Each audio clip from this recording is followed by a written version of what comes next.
திருமண விழாவில் முதலமைச்சர் மு.க. ஸ்டாலின் உரையாற்றி வருகிறார். நேரலை காட்சிகளை தற்போது பார்க்கலாம். கட்சியில் இருக்கக்கூடிய தலைவர்கள் யாரும் பொதுக்கூட்டத்தில் பேசக்கூடாது, வெளியிலே போய் பேசக்கூடாது, திருமணத்திற்கு சென்றால் கூட அரசியல் பேசக்கூடாத நிலையெல்லாம் இருந்த நேரம் தலைவர் கலைஞர் அவர்களுக்கு பேசுவதற்கு கூட இடம் கொடுக்கக்கூடாது என்று அன்றைக்கு பல கொடுமைகள் எல்லாம் சட்டமாக ஏற்றி வைத்திருந்தார்கள். அந்த நேரத்தில் நம்முடைய செங்குன்றம் பகுதியைச் சார்ந்த நம்முடைய மிசா ஏழுமலை அவர்கள்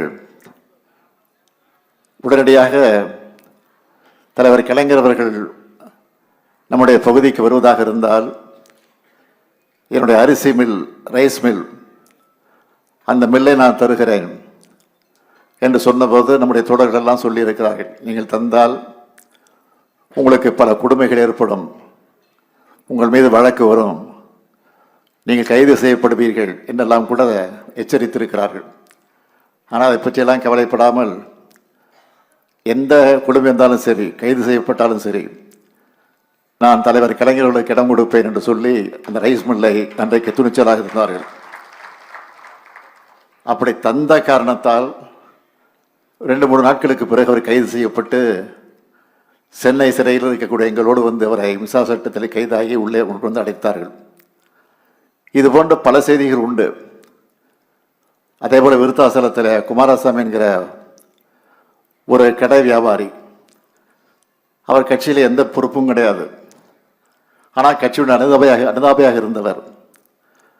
அவரும் கைது செய்யப்பட்டு மிசா சட்டத்தில் கொண்டு கைது செய்யப்பட்டு உள்ளே அடைத்தார்கள். எதற்கு என்று கேட்டால், எப்படி மிசா ஏழுமலை கைது செய்யப்பட்டார்களோ அதே போல் அவரும் விருத்தாசலத்தில் தலைவர் கலைஞர் பேசுவதற்கு இடம் கொடுத்த காரணத்தால் மட்டும் இல்லை, வீட்டிற்கு அழைத்து மதிய உணவு வழங்கிய காரணத்தால் கைது செய்யப்பட்டு சிறையில் அடைத்தார்கள். இதையெல்லாம் எதற்காக சொல்கிறேன் என்று சொன்னால், இன்றைக்கு யாரோ கிளம்பி இந்த கழகத்தை அழித்து விடலாம், ஒழித்து விடலாம் என்று கனவு கண்டு கொண்டிருக்கிறார்களே, அவர் கனவெல்லாம் நிச்சயம் எந்த கொம்பனாலும் இந்த இயக்கத்தை தொட்டுக்கூட பார்க்க முடியாது என்பதை மாத்திரம் இந்த நேரத்தில் நான் குறிப்பிட்டு காட்ட கடமைப்பட்டிருக்கிறேன். ஏழுமலை அவருடைய அருமை மகன் நம்முடைய சகோதரர் பாபு அவர்கள் இங்கே நன்றி உரையாற்றுவது எடுத்து சொன்னார். நாங்கள் பெருமைப்படுகிறோம், மிகுந்த மகிழ்ச்சி அடைகிறோம், இதை வாழ்நாளில் மறக்க மாட்டோம் என்றெல்லாம் சொன்னார்கள். ஏழுமலை இல்லத்தில் நடைபெறக்கூடிய திருமணத்தை நாங்கள் கலந்து கொள்வதிலே உள்ளபடி நாங்கள் பெருமைப்படுகிறோம், மகிழ்ச்சி அடைகிறோம் என்று தான் நான் சொல்ல வேண்டும். இன்றைக்கு பாபு அவர்கள் தந்தையினுடைய வழியில் கொள்கை தடமாறாமல் இந்த இயக்கத்திற்கு துணைந்து தன்னுடைய கடமையை நிறைவேற்றி கொண்டிருக்கிறார். மாணவ பருவத்திலிருந்தே கழக பணிகளுக்காக தன்னை ஒப்படைத்துக் கொண்டு முழுமையாக அவர் தன்னுடைய உழைப்பை உழைத்துக் கொண்டிருக்கிறார். போராட்ட களம் என்றாலும் துணிவோடு களம் காணக்கூடிய ஒரு ஆற்றல் மிக்க செயல் வீரராக நம்முடைய பாபு அவர்கள் விளங்கி கொண்டிருக்கிறார்கள். அவர் மென்மேலும் வளர வேண்டும் என்று நான் அந்த நேரத்தில் வாழ்த்துவதை கடமைப்பட்டிருக்கிறேன். இன்றைக்கு இருக்கக்கூடிய நாடு இருக்கக்கூடிய சூழ்நிலைகள்லாம் உங்களுக்கு நன்றாக தெரியும். அதிலும் எஸ்ஐஆர் என சொல்லப்படக்கூடிய ஒரு சிறப்பு தீவிர வாக்காளர் பட்டியல் திருத்த பணிகள் தமிழ்நாட்டில் தொடங்கியிருக்கு. இந்த மாதம் 4ஆம் தேதியிலிருந்து வருகிற நவம்பர் மாதம் 4ஆம் தேதி வரையில் அந்த பணி நடைபெறவிருக்கிறது என்பது, நவம்பர் மாதம் 4ஆம் தேதியிலிருந்து டிசம்பர் மாதம் 4ஆம் தேதி வரையில் அது நடைபெறவிருக்கிறது என்பதெல்லாம் உங்களுக்கு நன்றாக தெரியும். ஆனால் இதை எதிர்த்து தமிழ்நாட்டில் இருக்கிற அனைத்து கட்சி கூட்டத்தை கூட்டி நாம் தீர்மானம் போட்டு அந்த அடிப்படையில் உச்சநீதிமன்றத்திற்கு சென்றிருக்கிறோம். வழக்கு தொடுத்து அந்த வழக்கு நடந்து கொண்டிருக்கிறது. சட்ட போராட்டம் ஒரு பக்கம் என்று சொன்னாலும் வாக்காளர் பற்றிய திருத்தப்படக்கூடிய பணிகள் ஒரு பக்கம் நடந்து கொண்டிருக்கிறது.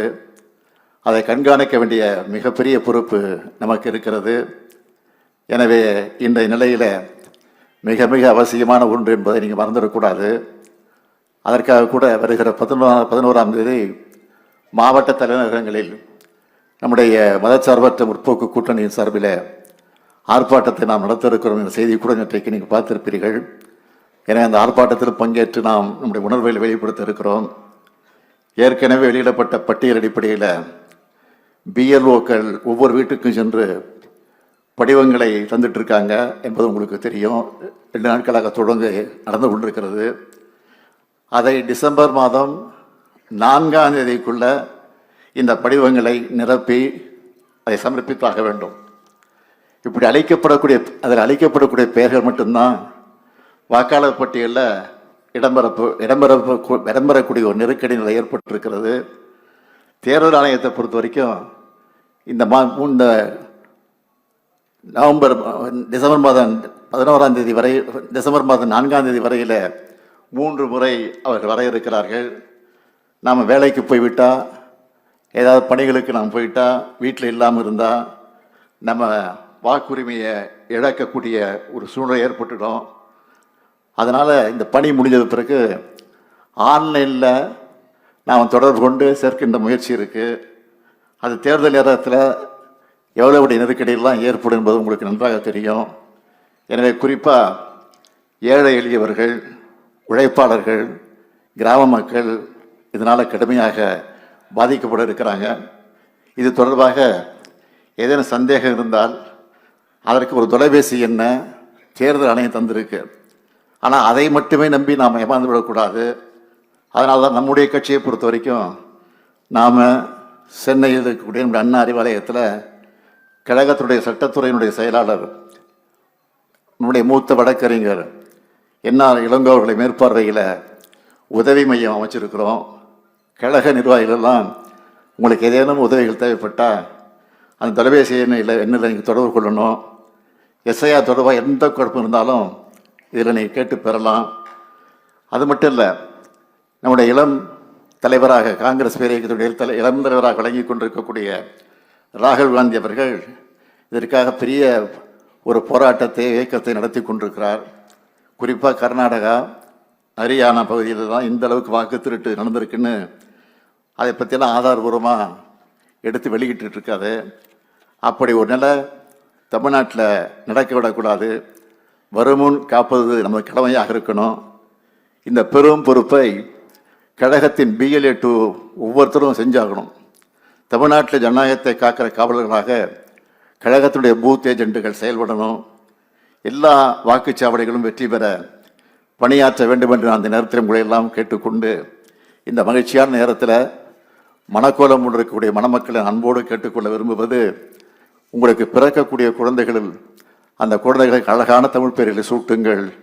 தமிழ்நாட்டின் பெருமையை சேர்த்து புகழ்மிக்க தமிழ்நாட்டை உருவாக்குங்கள் என்று நான் அந்த நேரத்தை அன்போடு கேட்டுக்கொண்டு, வாழ்க்கையில் எல்லா அன்பையும் பற்றி சிறப்போடு வாழ வேண்டும். புரட்சி கவிஞர் பாவேந்தர் பாரதிதாசன் எடுத்து சொல்லியிருக்கக்கூடிய வீட்டிற்கு விளக்காக, நாட்டிற்கு தொண்டர்களாக மணமக்கள் வாழ்க வாழ்க வாழ்க என்று வாழ்த்தி விடைபெறுகிறேன். நன்றி, வணக்கம்.